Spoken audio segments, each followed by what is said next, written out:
Okay, thank you, everyone. As you know, the UN Chiefs Police Summit is happening, and to talk about it, we have with us today the UN Police Advisor Luis Carrillo, as well as the Police Commissioner for the Peacekeeping Operations in Mali, Ms. Bettina Patricia Bugani, and the Police Commissioner for the UN Interim Security Force for Abyei, Ms. Violet Nasambu Lusala. They will have introductory remarks, and then we'll have some time for Q&A. Ms. Carrillo, please. Yeah. Thank you very much, Florence. Good morning to all of you. We are very pleased to be here today. Of course, myself, Police Advisor, our MINUSCA Police Commissioner, and our Police Commissioner in UNISFA, as Florence just announced.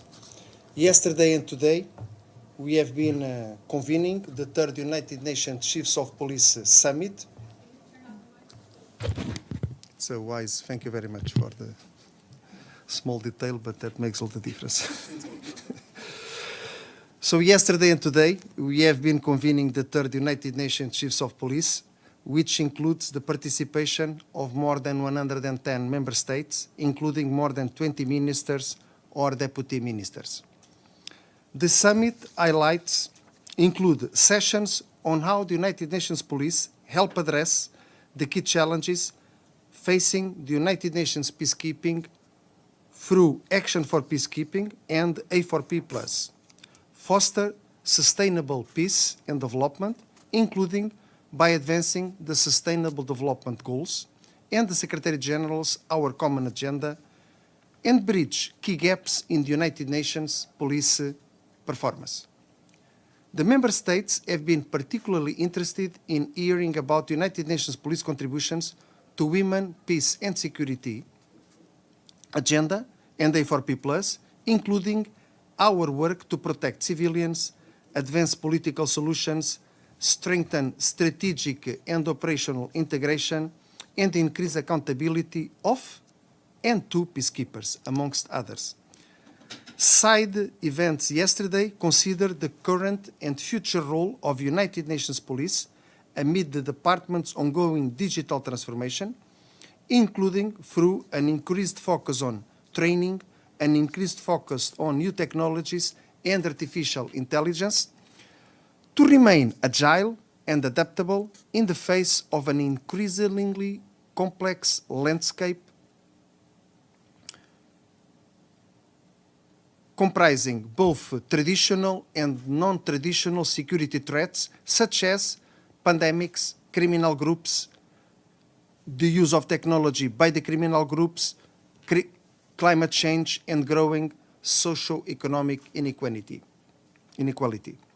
Realizing the vision of the Secretary-General for the United Nations Police as a United Nations system-wide service provider of policing expertise, the discussions during this event are helping us to further articulate the work of the Interagency Task Force on Policing, which is co-chaired by the Department of Peace Operations and the United Nations Office of Drugs and Crime, to provide strategic level coordination on the provision of policing and law enforcement assistance among relevant UN entities.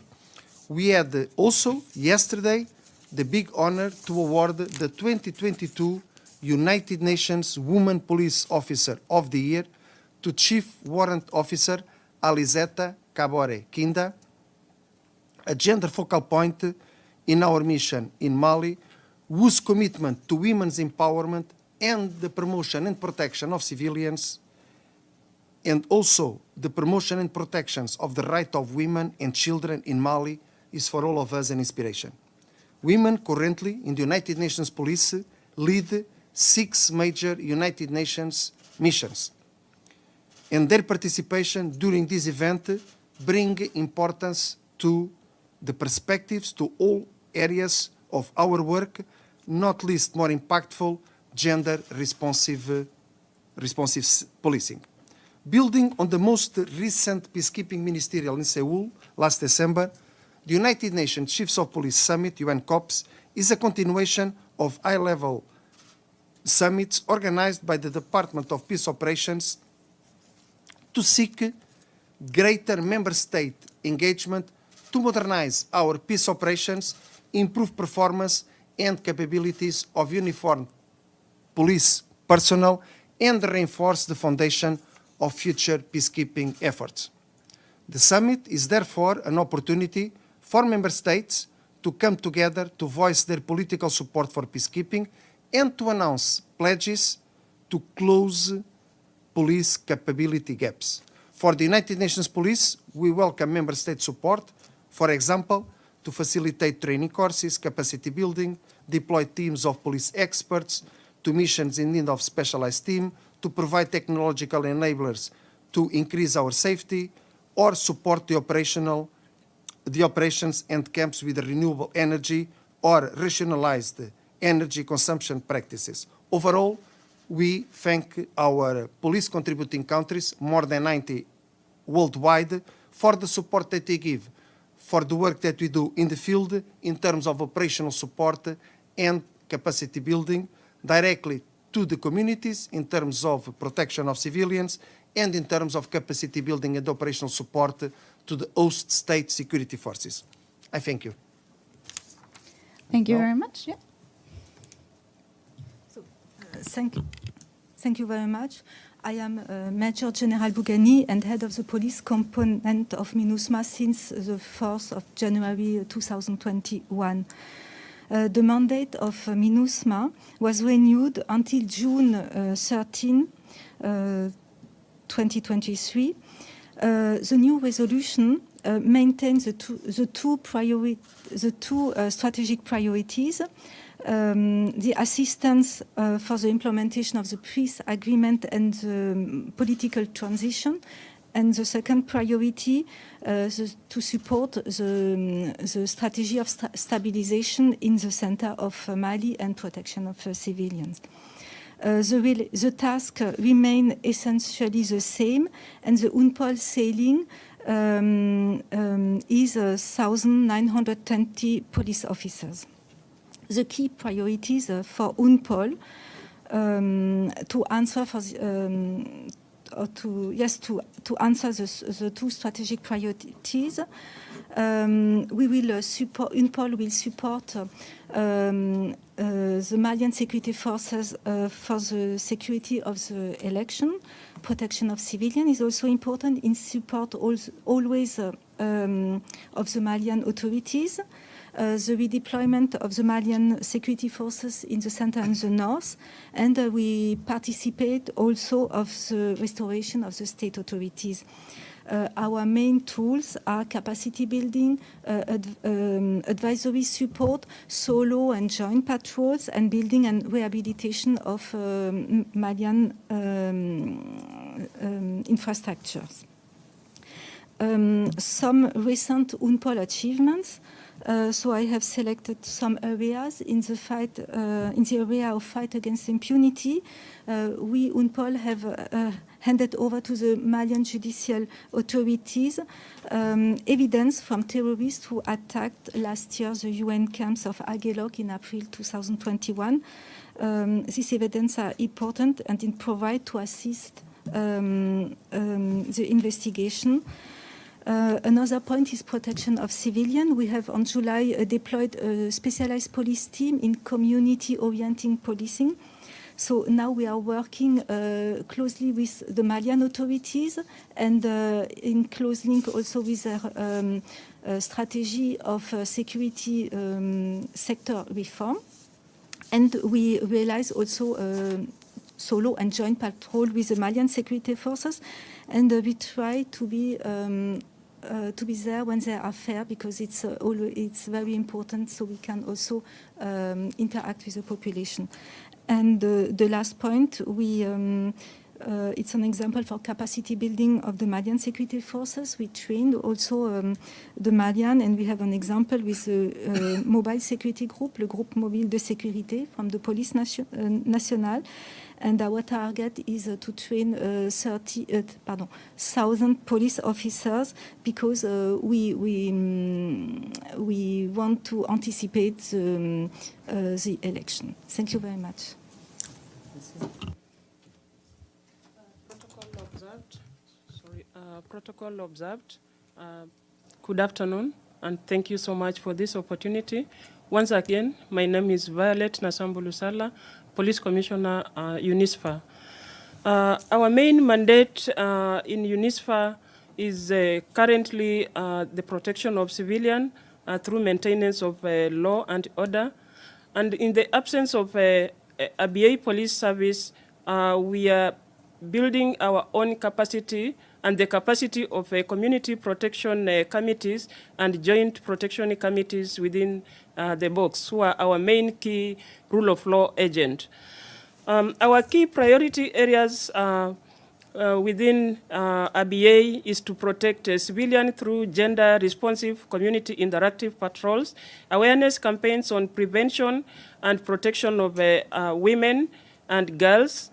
Then we have also protection of women from sexual and gender-based violence, mentoring and advising on the rights of the host communities. Then we have also training, capacity building, and community-oriented policing. We are also engaging the local community in peaceful coexistence, especially between the two communities, that is Mithirias and Ngok Dingas. We are also mentoring and advising the CPCs, that is Community Protection Committees, and Joint Protection Committees. Through the engagement of local community and traditional leaders, especially in the northern sector of BA area, we have been trying to enhance protection of civilians since the year 2015 with the absence of APS. That's the time that UN Security Council authorized the mandate to establish CPC. However, I'm proud to inform you that last month, but on 30th of June, we managed to establish community protection committees in collaboration with the local community and traditional leaders, about 377, comprised of 20 CPC stations. Out of 377, we have 64 women for the first time in the history of UNISFA. Also, in the protection pillar of women, peace and security, AMPO has established for the first time gender pilot desk in ABA, which is handling the issue of women and children. Basically, that is now our main referral pathway when it comes to coordinating with other stakeholders to address issues of women and children within the box. AMPO has also embraced the concept of reforming justice correction services by renovating detention facilities. We have 3 detention facilities in Akok, Amet, and BA. The conditions initially were really bad, but for the sake of meeting the international human rights standards, we have tried to improve on the conditions by renovating the same, and the conditions right now are okay. AMPO, in collaboration with IOM, have also developed a strategy in reviewing customary law, which is sometimes very harsh when it comes to women and children. And as a result of this, we have appointed 11 women who are now sitting as the adjudicators of the traditional court, and this has resulted into women full participation in the dispensation of justice. In collaboration with the mission leadership with Sudan and South Sudan, as you are all aware, my mission falls under the 2 governments. We are trying to stress on the need to establish the ABA Police Service and issue visas to increase the number of UMPO. Currently, I'm operating with the strength of 50 IPOs. Ideally, as per the UN Security Council mandate, I'm supposed to have 148 IPOs and 3 FPUs. Internally, UNISFA has made significant strides in regarding gender parity, responsiveness in the police component, and I'm proud to inform you that in professional cadre, I have 75% of women. And then in IPOs, I have 36.7% IPO category.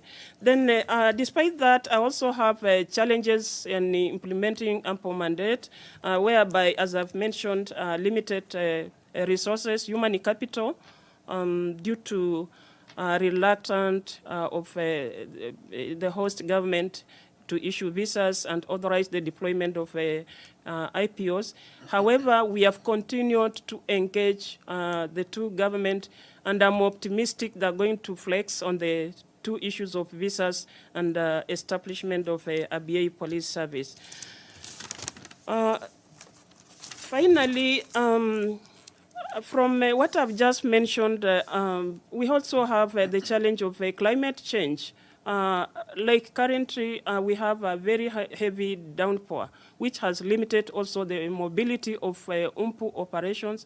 But however, sometimes I don't treat such a challenges as a challenge. It normally creates an opportunity for me to look for an amicable solution, to collaborate with other stakeholders. So currently what we are doing, we are just collaborating with the CPC focal person on the ground to get to know what is happening within the community. At the same time, we are also collaborating with the traditional leaders, of which we have established good relationship with them, and also our key partners who are the military on the ground. Some of the lessons learned that I've learned to to amicably implement my mandate is a holistic, integrated approach in sharing of information with all the stakeholders across the board, including the military and the host community, and also capacity building, which has really capacitated the CPCs and Joint Protection Committees, who doesn't have any background of policing, unlike police officers who are trained. That is all from my side. Thank you so much. Thank you very much to the three of you for that very informative briefing. We will now go to Q&A. Yes, Edie, please. Thank you very much on behalf of the United Nations Correspondents Association for doing this briefing. My name is Edith Lederer from the Associated Press. I have a question for each of you. Mali is considered the most dangerous peacekeeping mission that the United Nations has. As the police component, how difficult is it for you to operate, particularly in areas where there is no peace to keep, as we all know and read about and see? And in ABA, it appears that, your mission has succeeded in some ways in bringing both the South Sudanese and the Sudanese together. Do you think that what you're doing could perhaps help spur a solution to the ABA issue? And Mr. Commissioner, resource-wise, do you have the resources that you need? Do you need more? Could police play an even more important role in peacekeeping missions? Thank you. Great. Who wants to start? Thank you. Thank you very much. You say dangerous. I prefer complex. It's a complex mission. What is really important, we are an integrated mission, and we have. I spoke about protection of civilian. We have several missions. It's really an integrated mission, so it's not UNPOL. It's always for protection of civilian. For example, it's we work closely and develop strategy. UNPOL, the force, and the civilian component. So integration is really important. The second point, the peace agreement, you said where there are no peace, or the peace agreement now moves forward. So there was the high level decision committee or something like between the 1st and the 5th August. Then it was decided to have a commission, une commission ad hoc, and le comité de suivi de l'accord will take place tomorrow. We are the 2nd of September. Yes, and so it seems that démobilisation, DDR, DDR, démobilisation, désarmament, demobilization, and mitigation will now start. Of course, mitigation of the risk is really important, and now I will speak more about UNPOL. As I said, it's an integrated mission, and for example, for FPUs, they receive all training in search and detect from UNMAS. All my police officers receive training on to be aware of IED. There is pre-deployment training, induction training, and in-mission training. And we have also updated some important documents. And I think of the SUR, the Statement of Unit Requirement, and that's really important because it's an operational document which then allowed us to discuss with the PCC, the police contributing countries, to change some equipment. Thank you. Thank you so much. To respond to your question, I just want to inform you that currently the relationship between the two countries has really enhanced. And there is information sharing. They're now coming together, discussing issues together. Another issue is about the new multinational troops that have just been deployed in the mission. As you are aware, for the last 11 years, we have been having one single TCC. So with the diverse policing and culture of the new multinational TCC is changing the mindset of the host community, including the local authorities in Khartoum and Sudan. And that's why we have managed to even establish a CPC, Community Protection Committees, in the northern part. So to me, I can say generally we are heading towards the right direction. And again, the issue of dialogue between the two communities has really enhanced a peaceful coexistence. A point and example is a peace conference that we had recently in Entebbe, which was really, very successful.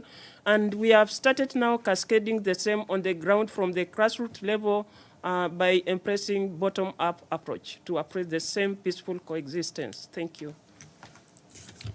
Thank you very much for the words and, of course, for the question.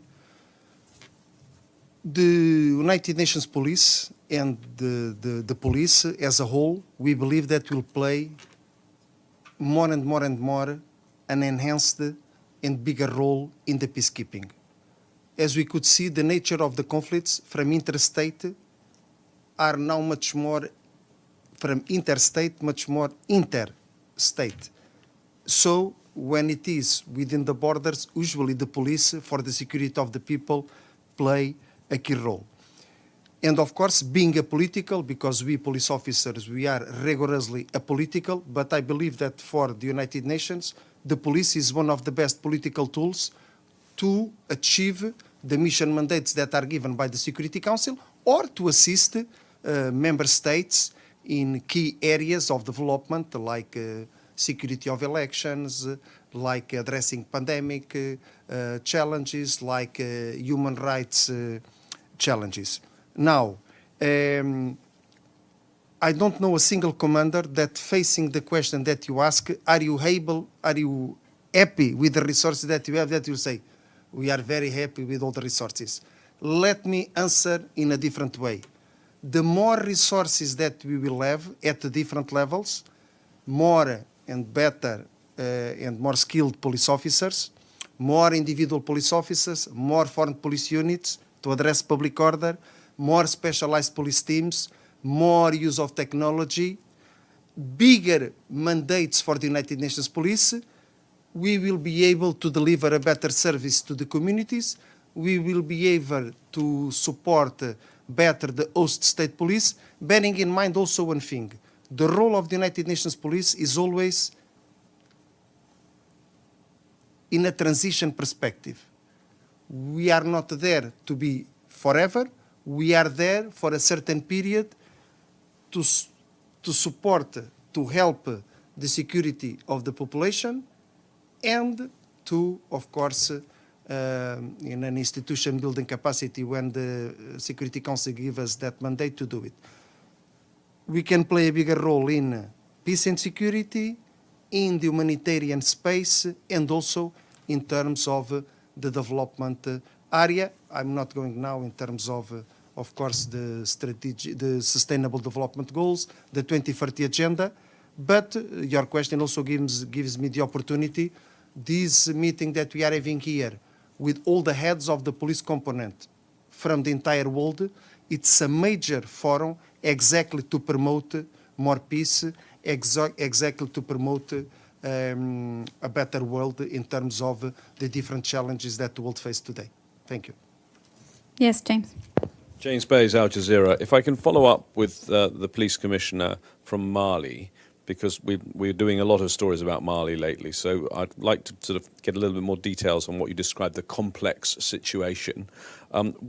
Just give us a snapshot. What is life like for your officers in Mali right now? You said you yourself have been there, I think, since January 2021. So, I mean, what's your view? Are things getting worse?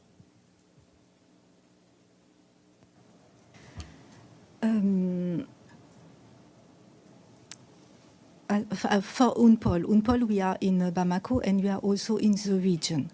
In the region where we are, when you speak live, they live in super camps. That's important to know it.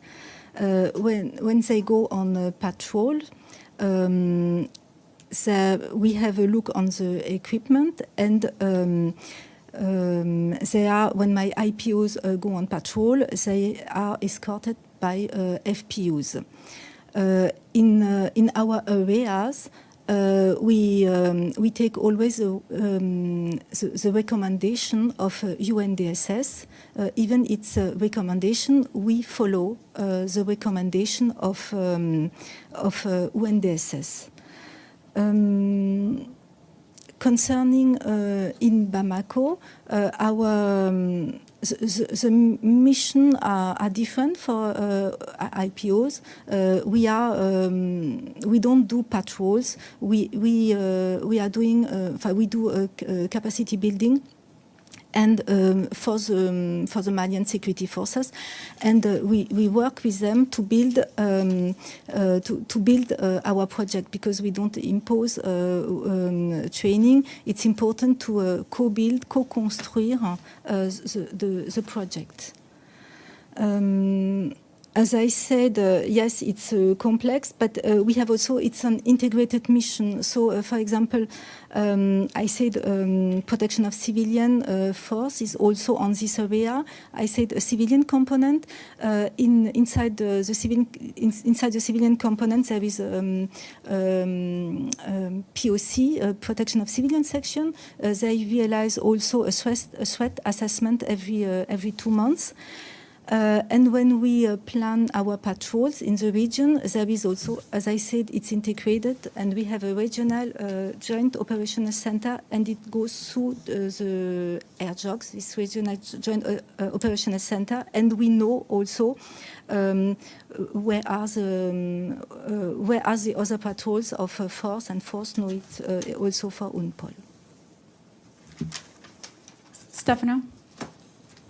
Thank you very much, Stefano Vaccana, La Voce di New York. A question that any of you or all three of you could answer is about the sexual exploitation and abuse that women and children had by, at least this has been in the past, peacekeepers. So there's been peacekeeper mission soldiers accused of that. And I would like to know, what is your role in this case? Do you investigate? Can you arrest any peacekeeper that you think acted like that? What is your role during this process? Thank you very much for your question. Of course, when it comes to sexual exploitation and abuse, is zero tolerance for police, military, and civilian. Unfortunately, as we know, there are some cases that cannot be prevented, and when they happen, they have to be addressed. The different categories of personnel have different juridic treatment. So internally, when we are talking about police officers, when we are talking about military, or we are talking about civilian, and in the police we also have civilian, the type of treatment is different, and I will be happy, or maybe our colleagues from the Conduct and Discipline section to address it. But one thing is for sure, there is no allegation that should not be duly investigated with all the rights of defense also guaranteed, but to assure also and principally the rights of the victims. And on that, in terms of leadership, we are very, very strict. But our main priority is the community where we are. So, and when we have the responsibility in terms of executive authority, and there are some missions, there were a mission where I was commissioner, where I was the commissioner also of the host state police. On that, then, according to the legal framework, criminal investigation, under the prosecutor or not, according to the juridic system, to make sure that we make the proper criminal investigation process to make sure that justice is made. So the two areas are important. One third key area, it's very relevant. In one of the missions, we had a sexual gender-based violence team that trained the host state police, at the same time with some extra budgetary funding, help to build victim-friendly office in the national police different departments, and in a third phase even helped not only with the administration, the local administration, but also with the judicial system. So in a nutshell, the United Nations Police, or every police officer, first should be a human rights officer, and is a human rights officer. Second, it doesn't mean that there is zero cases, but when they happen, either in the United Nations, either outside, they should be properly and duly investigated, because we are police officers, and no one is above the law, and we police officers, we are the ones that should make sure that that is fully respected. So thank you for your question.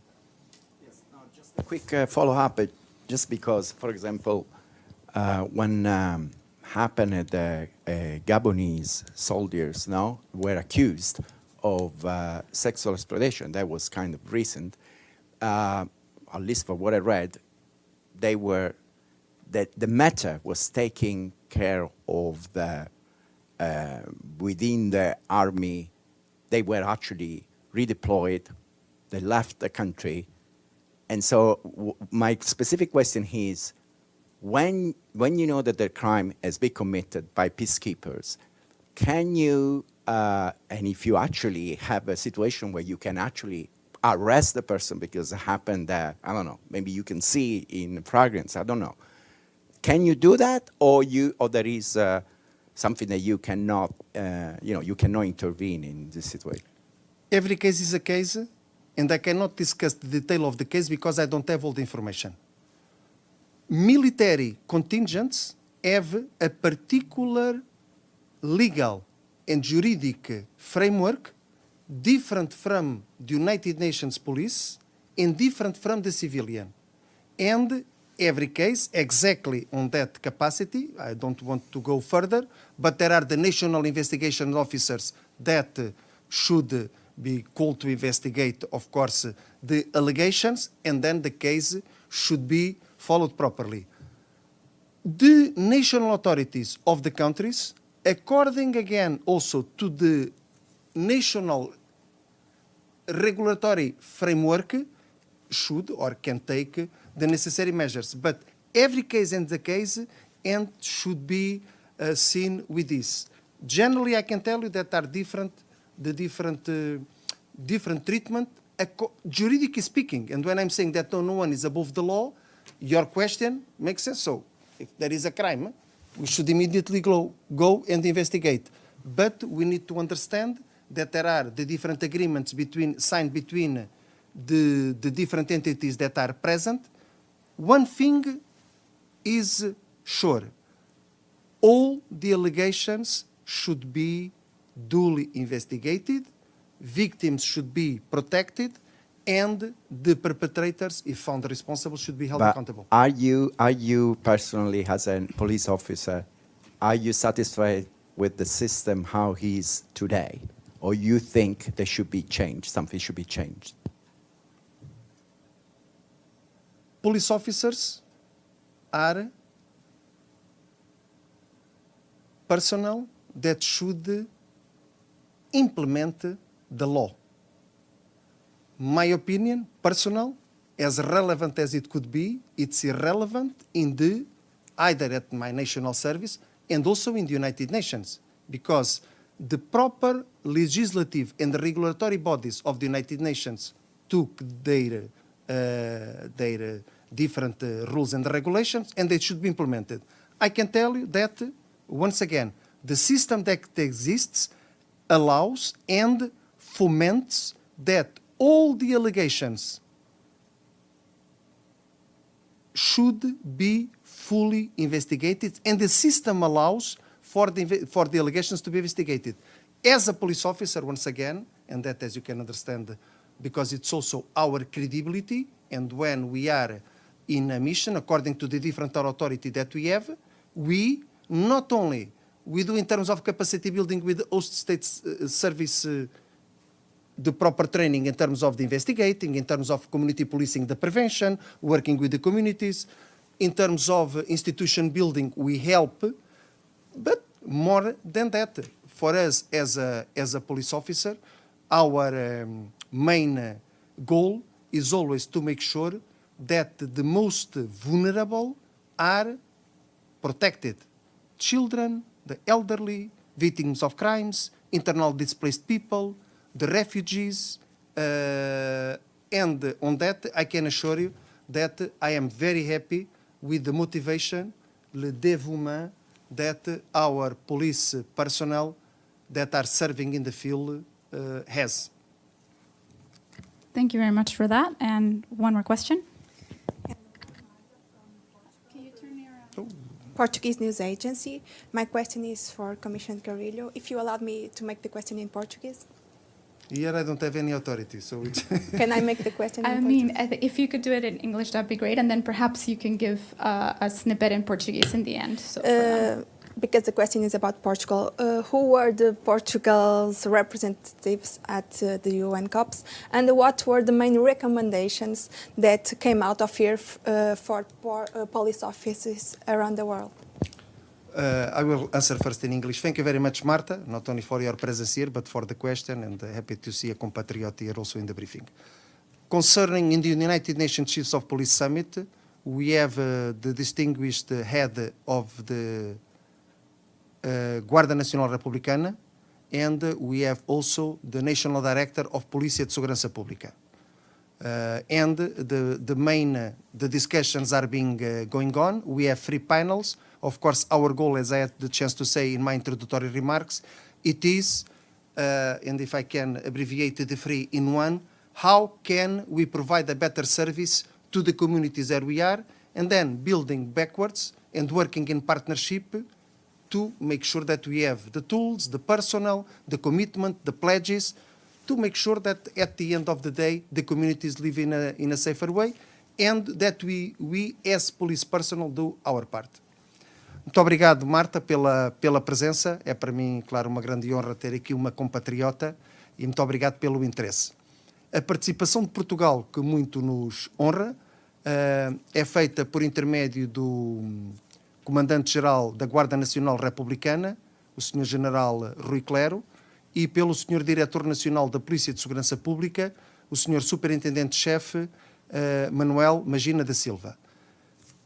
O objetivo desta reunião é alertar, do ponto de vista político, uma atenção maior na polícia, mas as discussões estão a prosseguir, os diferentes painéis, e se eu posso abreviar, o nosso objetivo é como é que podemos servir melhor as comunidades onde estamos integrados.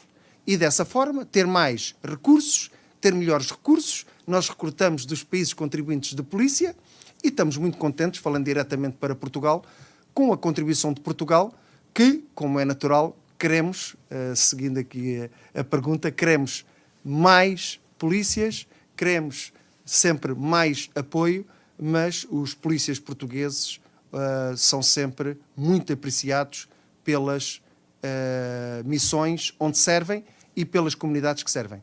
There was only one thing that I didn't say it in English, but I will take the opportunity, of course. It is to say that also following your question, and in the case of Portugal, that we are always looking for more also from Portugal, and also to say that, of course, we are very happy with the Portuguese police officers.